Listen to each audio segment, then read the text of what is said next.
Bismillahirrahmanirrahim. Assalamualaikum warahmatullahi wabarakatuh. Perkenalkan, saya Firdan Fadilah, CGP Angkatan 5 Kabupaten Indragiri Hilir, Provinsi Riau. Pada kesempatan ini, saya akan menyampaikan tugas modul 1.1 submodul 1.1.A.8, yaitu tentang koneksi antar materi tentang kesimpulan dan refleksi modul 1.1. Dalam tugas ini, saya akan menjawab 3 buah pertanyaan, yaitu pertanyaan pertama, apa yang saya percayai tentang murid dan pembelajaran di kelas sebelum saya mempelajari modul 1.1? Pertanyaan kedua, apa yang berubah dari pemikiran atau perilaku saya setelah mempelajari modul 1.1 ini? Pertanyaan ketiga, apa yang dapat segera saya terapkan lebih baik agar kelas saya mencerminkan pemikiran Ki Hajar Dewantara? Baik, saya akan menjawab 3 pertanyaan tersebut. Pertanyaan pertama, apa yang saya percayai tentang murid dan pembelajaran di kelas sebelum saya mempelajari modul 1.1? Sebelum saya mempelajari modul 1.1, maka pertama, saya berkeyakinan bahwa peran guru itu lebih dominan daripada anak didik. Yang kedua, sebelum saya mempelajari modul 1.1, maka saya merasa gagal jika banyak anak didik saya yang tidak mengerti dan tidak tuntas.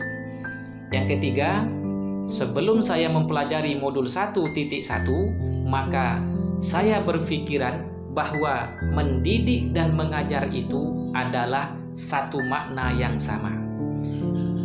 Yang keempat, sebelum saya mempelajari modul 1.1, maka saya masih beranggapan bahwa hasil akhir adalah segala-galanya, tanpa memperhatikan proses siswa di dalam saya mengajar.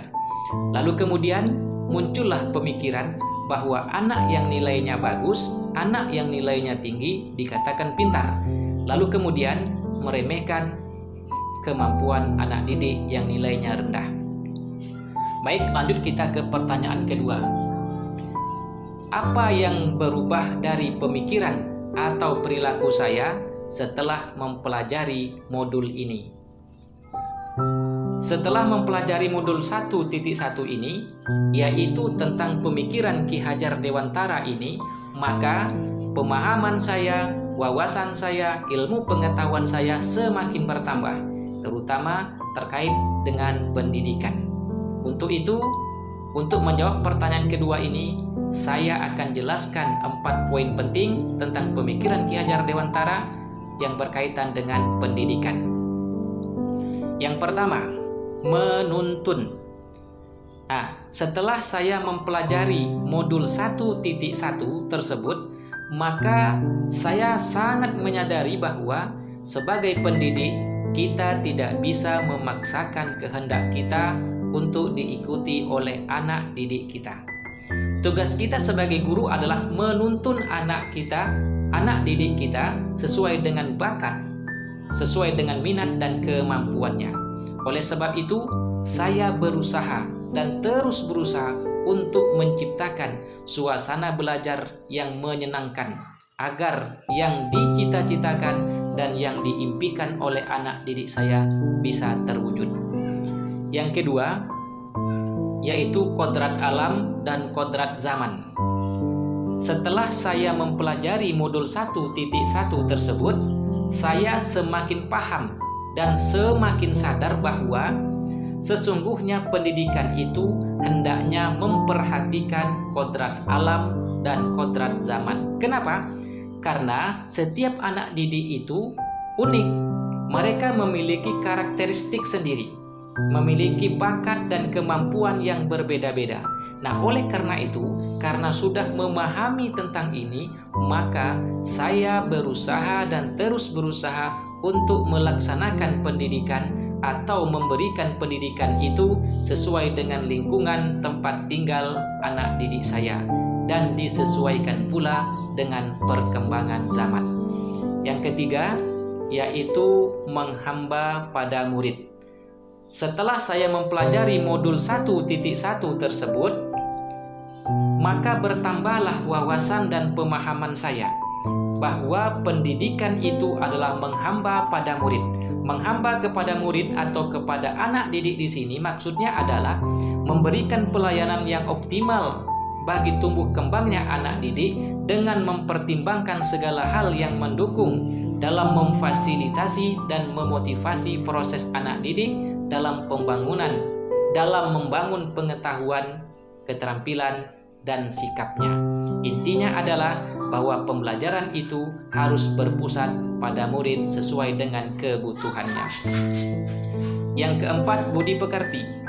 Setelah saya mempelajari modul 1.1 tersebut, bahwa semakin pahamlah saya bahwa budi pekerti itu harus menjadi bagian yang tak terpisahkan dari pendidikan dan pengajaran yang dilakukan oleh guru. Baik, kita lanjut ke pertanyaan yang ketiga. Apa yang dapat segera saya terapkan lebih baik agar kelas saya mencerminkan pemikiran Ki Hajar Dewantara? Yang pertama yang bisa saya terapkan adalah saya harus memahami dan mengenali karakteristik anak didik saya. Kenapa? Karena anak didik itu unik. Mereka memiliki karakter, bakat, dan kemampuan yang berbeda-beda. Yang kedua, yang saya lakukan ialah membuat kesepakatan kelas.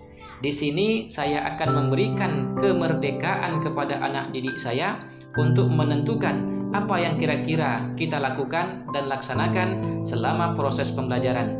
Dan tentunya di sini saya akan memberikan bimbingan, tuntunan, dan arahan agar terciptanya suasana kelas dan suasana pembelajaran yang menyenangkan.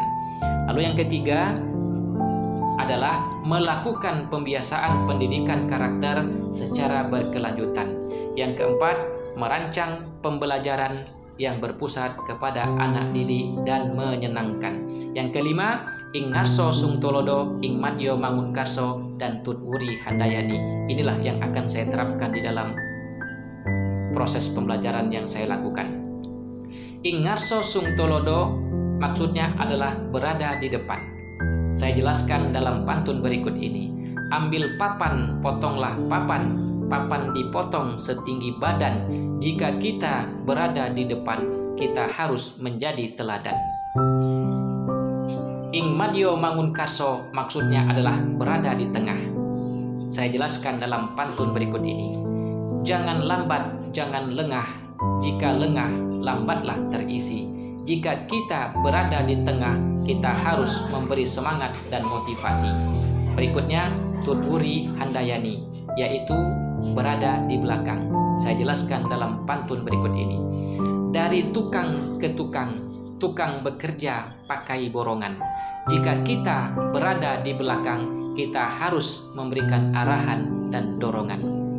Baik, hanya sekian dan demikian jawaban saya dari 3 pertanyaan tersebut. Semoga kita semua bisa mencapai keselamatan dan kebahagiaan yang setinggi-tingginya. Amin. Semua kita adalah guru, semua tempat adalah kelas, semua kita adalah pembelajar. Wassalamualaikum warahmatullahi wabarakatuh.